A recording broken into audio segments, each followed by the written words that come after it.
Okay, some notes on why you would ever want to back Slay the Spire. Just by the video game, I would say it takes up far less space. If you are looking for what makes Slay the Spire unique, there isn't that much. This grid has been done before by Ruin's Deathbinder, which is much cheaper and at least gives you also has vulnerabilities and immunities and stuff. You are also going through this kind of grid. Yeah, and it doesn't have a die. I think it's all card based. I found it a bit too depressing. Also these random events. Yeah, it was much inspired by Slay the Spire, but had different IP. So as I mentioned, Slay the Spire is a game of attrition.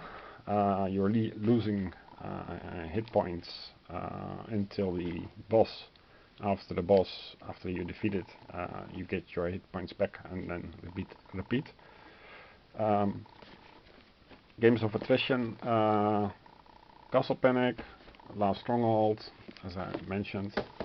Yeah, there are many games of attrition. And to be honest, it made me miss One Deck Dungeon.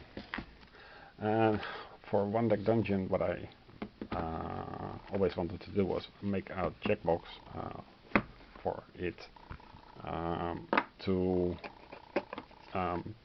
track for all the heroes. So this is these are the official hero sheets. So you write your hero name and then you tick off boxes. This is the old style. And there's also a new style for Forest of Shadows. And there you have all the... How many are there? So many. So many heroes, and they're all different because they have different heroic feats. So there's enough variety for that. I don't know what this is doing here. There are even more heroes. I combined both boxes. Don't remember exactly why, but oh yeah, and I played the Alchemist Veteran just a few evenings. Ticked some boxes, and I defeated the first. I defeated the poison elemental apparently. So this gives you 1 hour per run, and you increase also your stats. But many people don't understand One Deck Dungeon, and they think it's boring and too hard. It has nothing to do with too hard. It has to do with that you refuse to play it as intended. That is the campaign. So there is this book of boxes, big book of bosses. These are all the 1-dot bosses. So you have the Wolf Den, the Crypt, Ancient Ruins, the dungeons, sorry, the bosses. Bandit Thief, Dragon, Gelatinous Cube,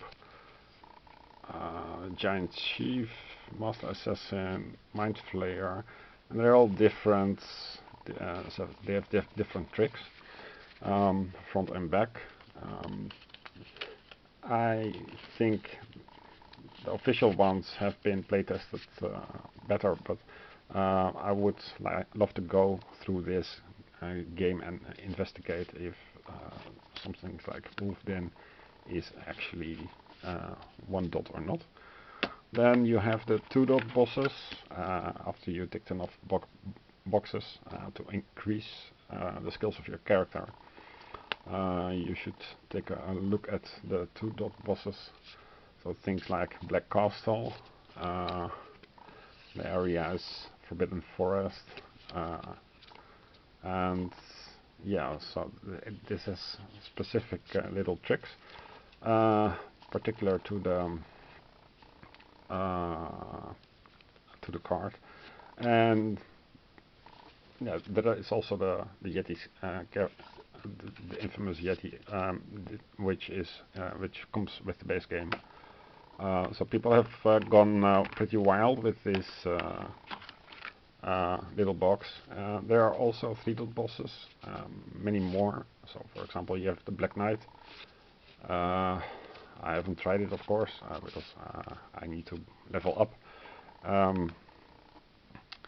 So to account for all these bosses, I designed this morning a little cheat sheet, which isn't, I think, useful unless you also print out these custom bosses. But to give an idea, let's get a pen. So for defeated boss, you can write your name, for example, here, or the name of the hero, so with a warrior or something. The 1 dot things are alphabetically sorted, so the boss is you can go through quickly to find the boss that you haven't defeated yet.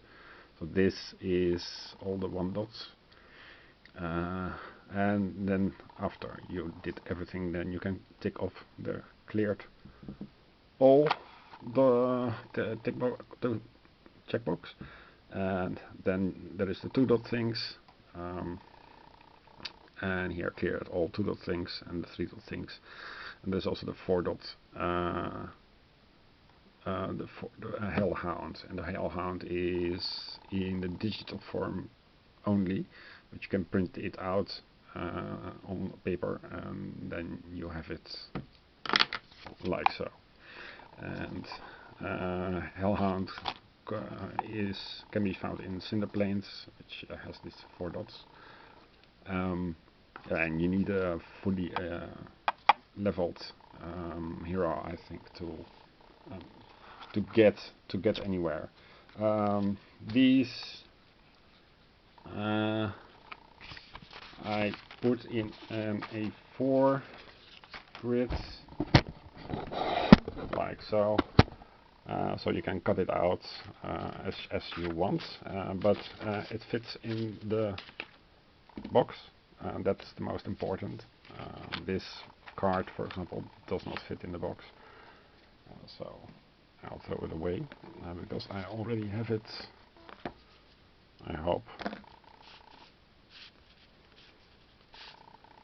Yeah, I had to redo these cards because they didn't fit in the box, so now they do.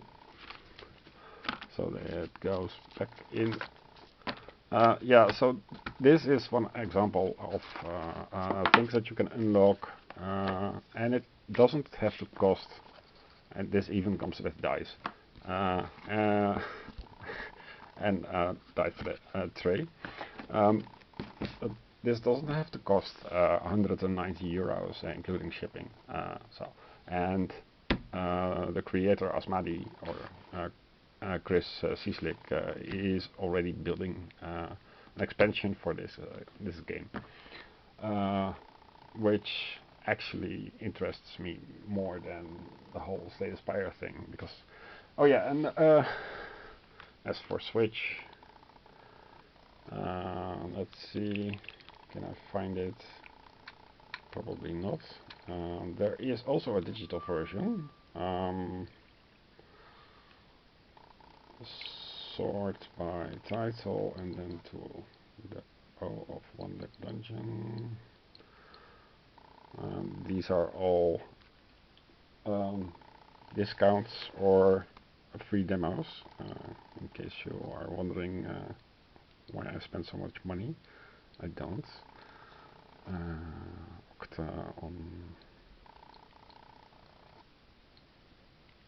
Yeah, here it is. So, One Deck Dungeon. Yeah, close it.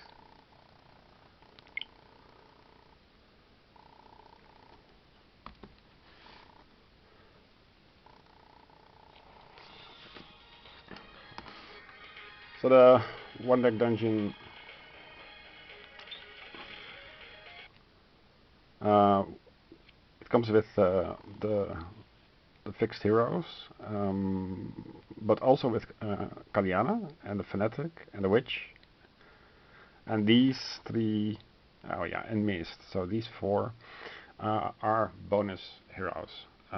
These I printed, of course, and they are also in the analog version, but normally not. So you would have to print it yourself. And the Alchemist, Druid, Hunter, Slayer, Warden, Aquamancer. Okay, Aquamancer and Dragoon. I would also make. I don't have an Aquamancer, I think, in analog version. So I'm considering to buy the expansion as well, but I think I would. It was €8 or something. So and I must say that it is nice. Let's see how it works. Start game. Choose one right. No. Choose. You can also choose a fiend. Yeah, I would have to get into this, but